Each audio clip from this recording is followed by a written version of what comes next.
Kali ini kami akan menanggapi dalilnya akidah Superman, teman-teman.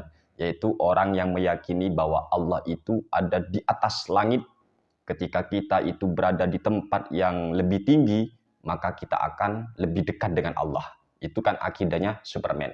Namun sebelum itu, jangan lupa ngopi atau ngolah pikiran. Bismillahirrahmanirrahim. Alhamdulillah. Ojo lali ngopi rek yo. Untuk lebih jelasnya, silakan simak sampai selesai biar tidak gagal paham. Dan bagi kelompok yang berakidah Superman itu, tolong jangan panas dulu ya, dengarkan baik-baik, simak penjelasan sampai selesai agar tidak selalu gagal paham. Biasanya, orang-orang yang punya keyakinan tentang Allah itu berada di atas langit, mereka berlandaskan dengan firman Allah di dalam surat Al-Mulk ayat ke-16. Allah berfirman,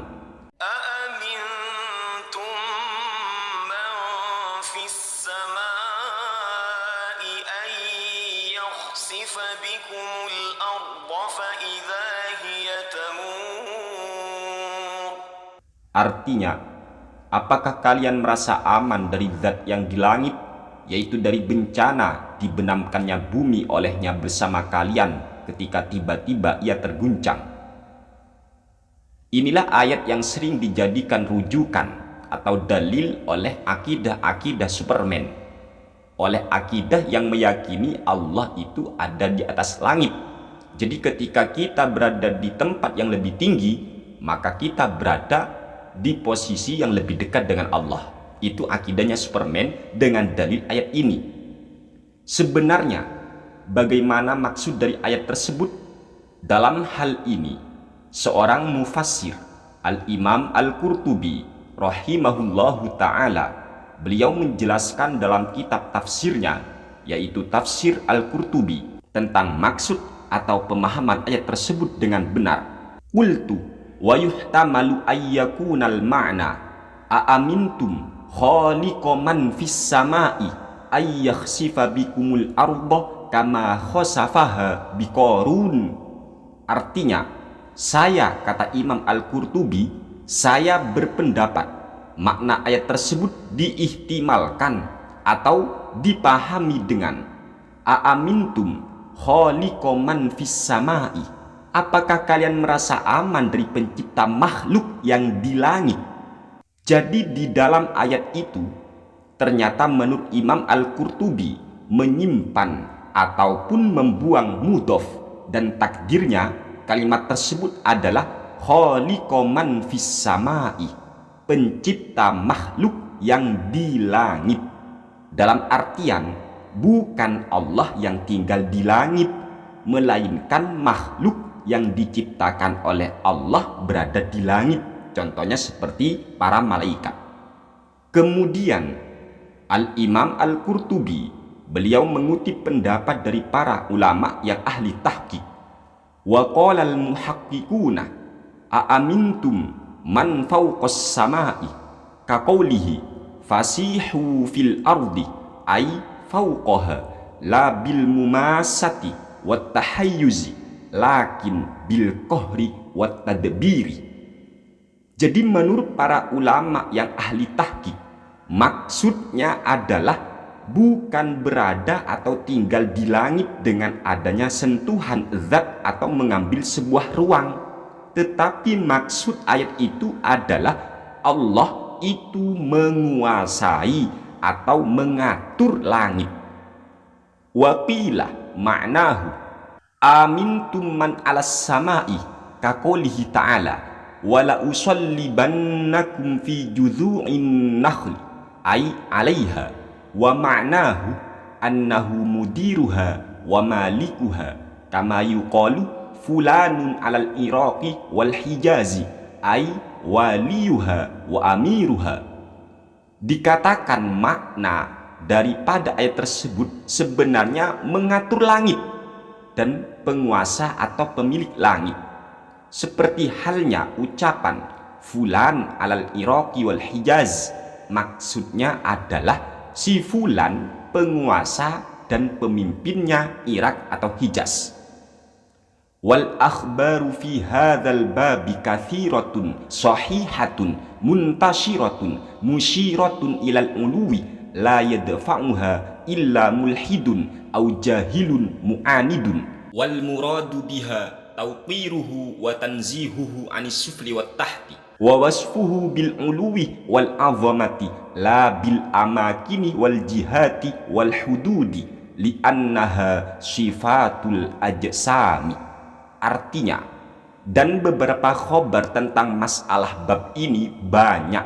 Status khobarnya sahih dan sudah tersebar, sekaligus memberikan sebuah isyarah tentang keluhuran atau ketinggian Allah Subhanahu wa Ta'ala.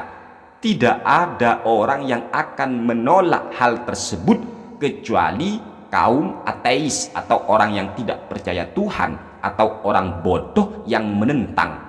Maksudnya adalah mengagungkan Allah sekaligus mensucikan Allah dari kerendahan, mensifati Allah dengan keluhuran atau ketinggian dan keagungan itu bukan dengan memberlakukan sebuah tempat bagi Allah, bukan dengan memberlakukan sebuah arah bagi Allah, dan juga bukan dengan memberikan batasan bagi Allah. Karena semua ini merupakan sifat dari sesuatu yang berjisim. Jadi jelas, wa wasfuhu bil uluwi wal azamati la bil amakini wal jihati wal hududi li'annaha sifatul ajsam.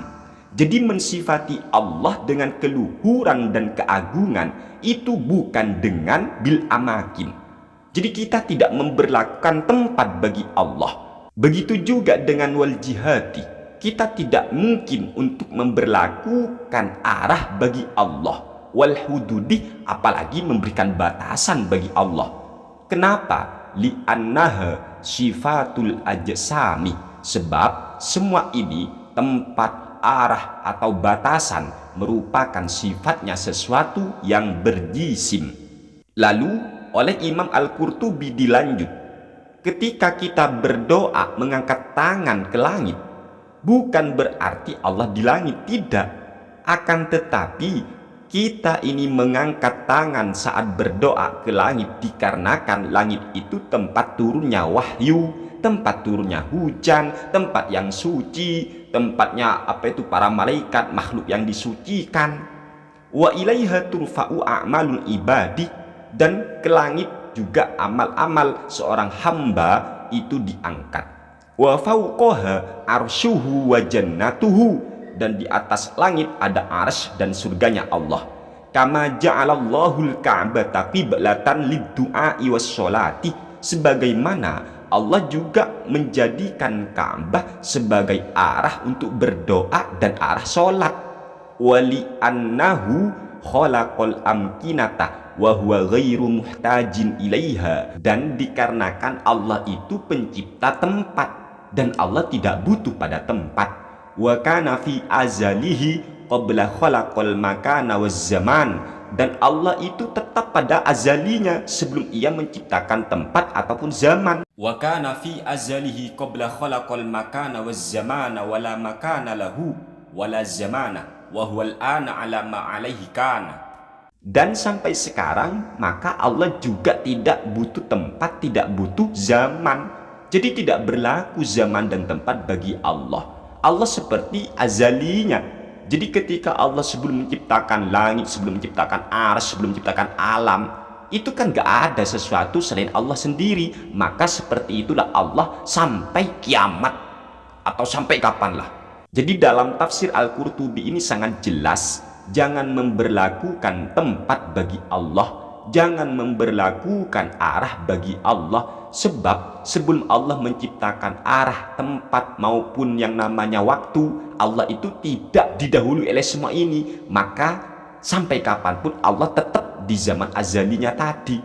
Jadi ketika sebelum itu gak ada arah, gak ada yang namanya ruang, gak ada waktu, gak ada apalah, maka Allah tetap seperti itu sudah teman-teman. Wa kana fi azalihi qabla khalaqal makana waz zamana wala makana lahu wala zamana wa huwal ana ala ma alaihi kana. Kalau ini masih kurang, coba cek dalam kitab Ihya Ulumuddin. Juga secara detail Imam Al-Ghazali menyatakan hal yang sama. Jadi Allah itu intinya tidak berarah, tidak bertempat, teman-teman.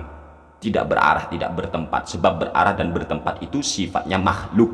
Sifatnya makhluk dan mustahil bagi Allah. Sebab walam yakullahu kufan ahad. Jadi tidak ada yang setara, tidak ada yang sama dengan Allah Subhanahu wa taala. Laisa kamitslihi syai'. Jadi tidak ada yang sama dengan Allah Subhanahu wa taala. Oleh sebab itu jangan sekali-kali memberlakukan sebuah tempat bagi Allah. Jangan. Semoga ini bermanfaat. Sekian, terima kasih. Wassalamualaikum warahmatullahi wabarakatuh.